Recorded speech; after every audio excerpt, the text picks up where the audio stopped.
there, my little demons and divas and demonites. Bienvenidos, welcome back to my channel. ¿Qué es la que hay, mi gente? Estamos activos, estamos encendidos. It is I, Isa, aka the Demon Diva, and the big dog. He's over here, he's napping, as usual. I want to be a dog. And we are here today to bring you Monday Night Raw's highs and lows. You know the drill. We take a look at Monday Night Raw, and I tell you, I'm not going to recap the whole show. I'm just going to tell you what I felt were my high moments of the show, my high points, and the low points, the parts that I didn't really like so much, or maybe things that didn't get answered that I expected to get answered. You know the drill. But before I get into all of that, please make sure to subscribe, hit the notification bell so you get a notification whenever I go live. I go live for Raw, NXT, Dynamite, Smackdown, pay-per-views. As long as I'm available, I am here to watch wrestling with you guys. Make me your wrestling watching buddy. Okay, in addition to that, you can also join the channel. There are exclusive videos for the Demonites that you have access to, so feel free to do all of that. But a subscribe is free, by the way. It's completely free, and it really goes a long way in helping the channel grow. If you're new here, we start with a low so we can end on a high, and there's five. So let's go ahead and start with low number 5. And low number 5, I have the bloodline. The OG bloodline looks stupid, begging. They look silly, begging people that they should know that will never work with Roman Reigns.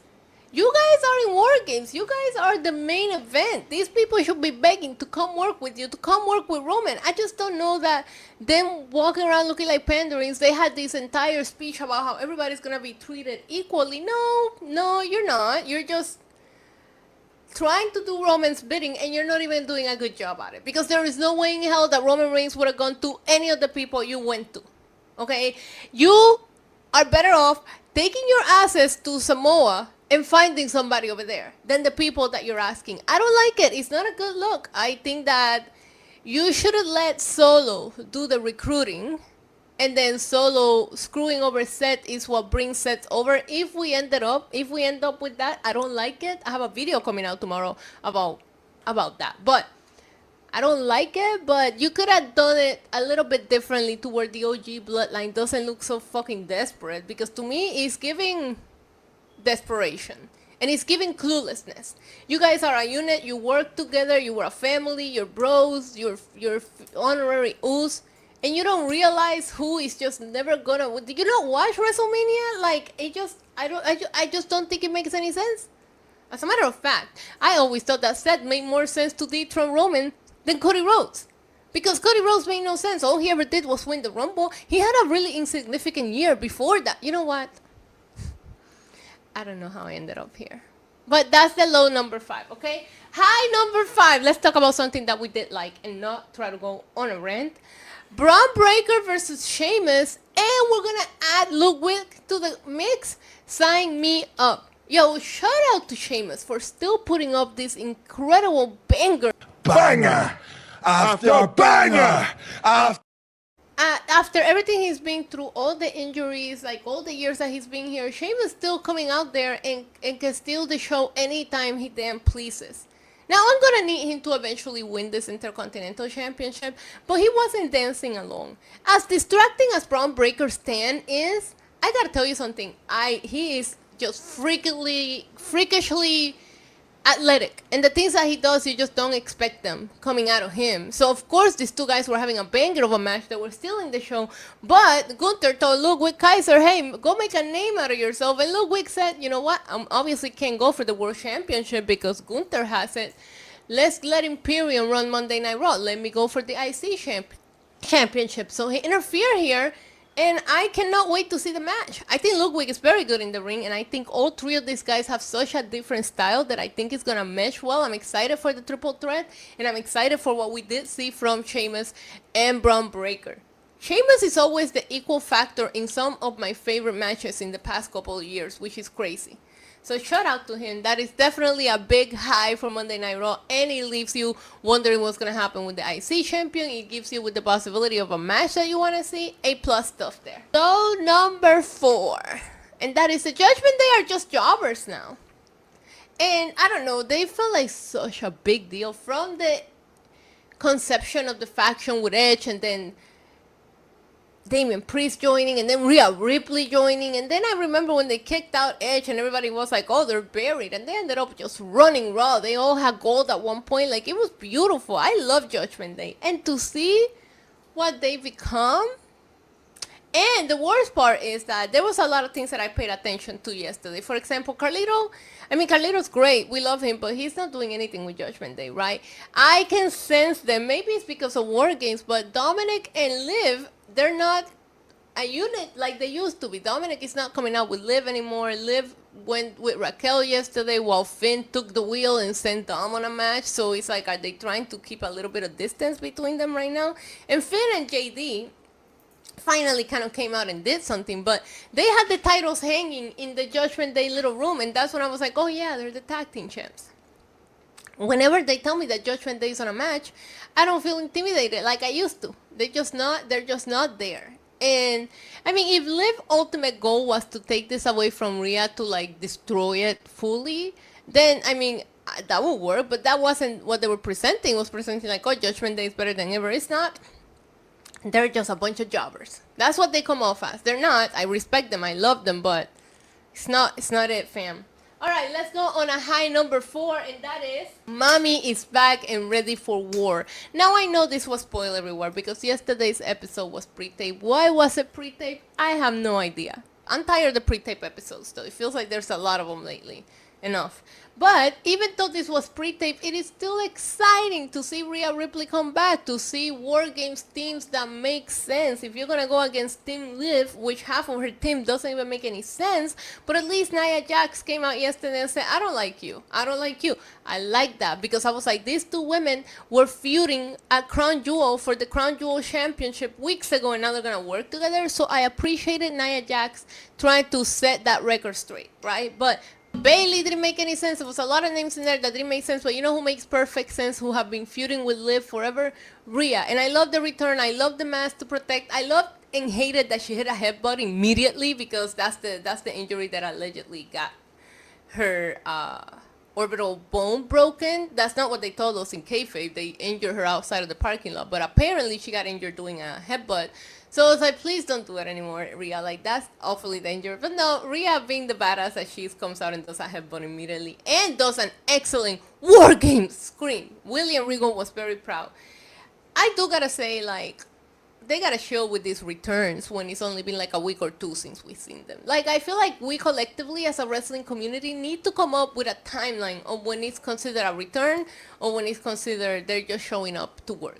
Because Rhea was just here 2 weeks ago. The attack on NXT was literally 2 weeks ago. So I don't consider a return. I think you need to be gone for months for me to go, wow, that's a return. But weeks, it's not a return. But exciting, excited for War Games, excited to see what these women can do. Hype.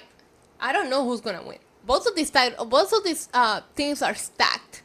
And you have the two main women's champion on one team, and you have everybody's fave in Rhea Ripley, plus the tag team champs who are super dominating on the other team. So I'm very curious to see how this goes. And I cannot wait to see what crazy spot Io Sky does. Law number 3 for Monday Night Raw is going to be another L for Chad Gable.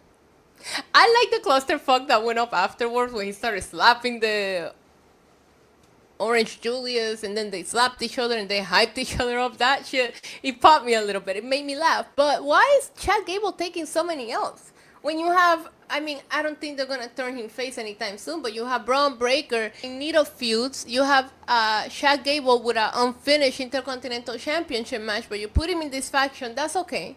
But now you have him just taking L's regularly. The only thing that I do appreciate is that it was a mixed tag match and that he took an L to Rey Mysterio. That never really hurts anybody. And that match slapped, and I love the way that Rey and Selena work together. So at least I can give it a little bit of an up in the middle of a down there. But yeah, I don't like Chad Gable losing. I think Chad Gable could be built up for a feud with Gunther, for a feud with Braun, for a feud. You can insert him anywhere if you put some credibility behind him. And him losing all the time, he's losing all credibility. High number 3 is King of the Street and a Freak in the Sheets. Damian Priest looking big, strong, and campeón. Oh my God.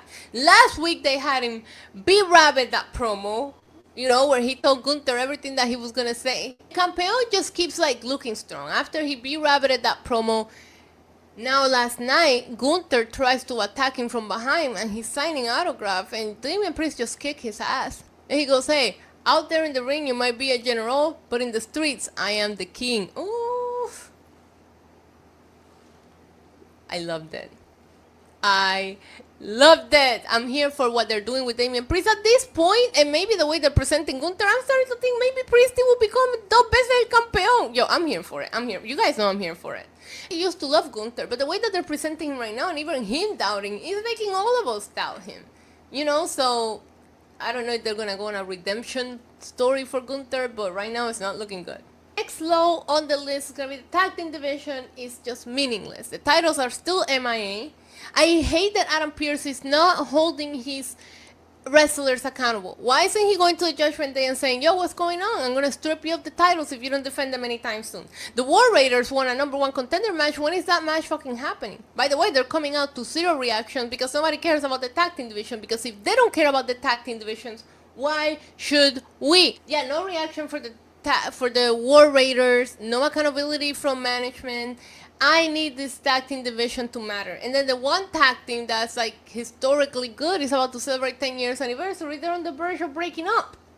I need this. I mean, I know that I'm not sure what's going on SmackDown in regards to it because I'm still not behind the Motor City 8 Mile Troy Watt Motor Gun Kelly dudes.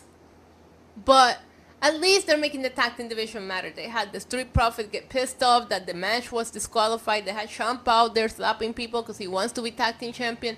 I do think that in SmackDown they're making it a point to make the tag team titles matter. That's not the case on Raw. High number 2 is the permanent spot. Like, not spot because they vary in spots, but Seth Rollins and Bronson Reed main event match. An absolute insane banger. Seth Rollins busting out some of his OG moves.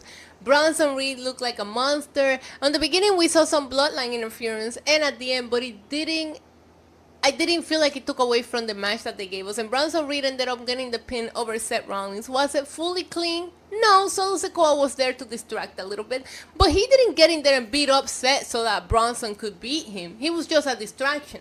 I still feel like Bronson beat Seth, and now they're 1-1. And is this gonna put Seth in the War Games match? We don't know. But they stole the show. I've been talking about them. They've been a high spot for weeks now, every week. I've been talking about them enough, but it was fun. I gotta watch this match and the Crown Jewel one again and figure out which one I like better, because I thought I really enjoyed what they did last night, and it's killing it. They're killing it. They're killing it.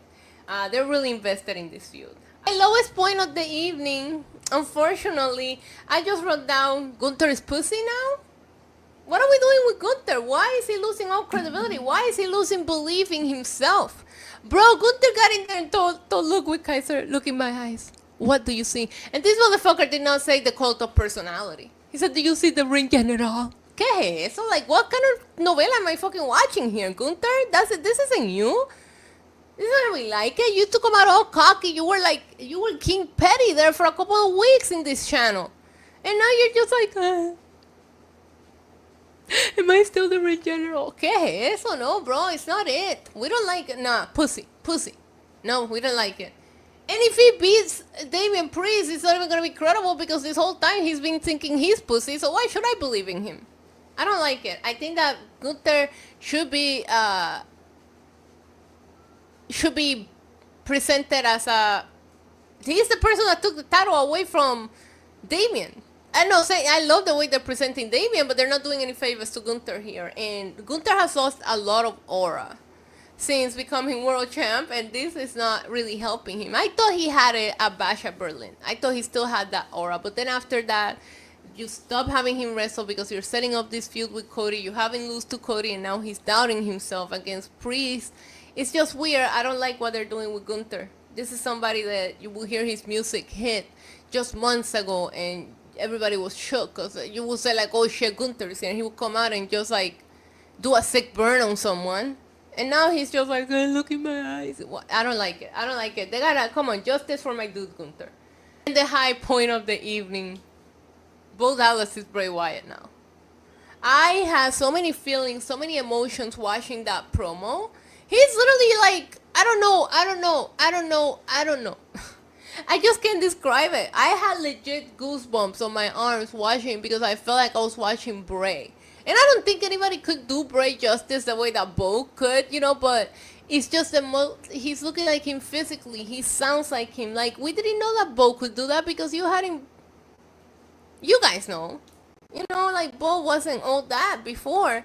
And I can tell how much this means to him. And that promo, look, I couldn't even tell you 3 words he said in the promo, and it was still my favorite moment of the night because I say this almost every week. Wrestling is at its best when you feel. And as soon as I saw like his face pop up on the screen, I was like, holy shit.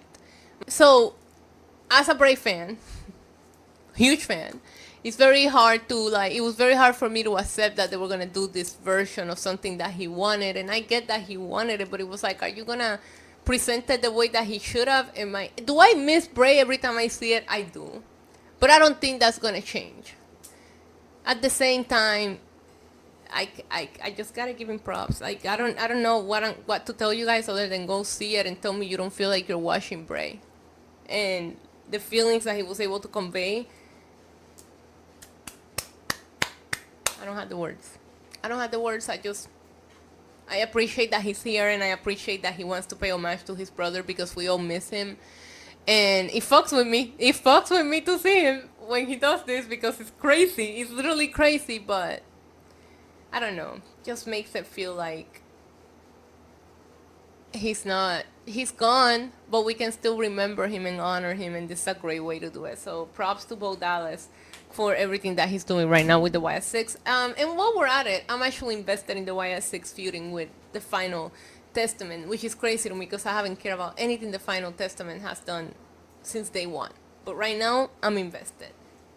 Alright guys, that is it for today's highs and lows for Monday Night Raw. Like I said, that was a pre-taped episode that aired on November 18th. Let me know in the comments your favorite moments, your high and your low. Let me know if you agree with my list, and yeah, just leave a comment. Actually, if you're watching up to this point, acknowledge me and leave me a fingers up emoji in the comments. Thank you so much for watching, guys. I appreciate you all. Until next time, adios. Mwah.